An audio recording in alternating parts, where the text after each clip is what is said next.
Sterkur sigurinn á móti Þór, svona hver eru svona fyrstu viðbrögð? Þau eru bara fáránlega góð, koma hérna norður og taka fáránlega sterk 3 stig og kasta okkur aftur upp í 5. seti, bara mjög ánægð með og mjög ánægð með liðsheildina hjá okkur í dag og spilamennskuna. Já, frá 2 góð mörk af þér í dag, svona hvernig líst þér á leikinn þinn? Bara mér líst mjög vel á hann, bara byrjaði kannski frekar hægt þarna fram að þessu fyrsta marki þarna, en svo sem svona draumamarkarnir sem ég skoraði, þannig þetta kveikti hann saman í.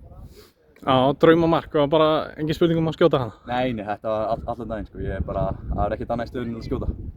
Já, hvernig var svo annað markið? Getur þú farið í gegnum það? Já, þetta var bara, við vorum búin að liggja smá í vörn þarna, byrjum seinna hálfleiks búin að lágum svolítið mikið í vörn, það var smá svona paník fannst mér en kannski ekki endilega svona hægt að koma mark en svo þarna fáum við góða skyndisókn, Múa sendi mig í gegn og það var ekkert annað heldur bara að hlaupa og svo sparka, bara klára þetta, klára leikinn þarna.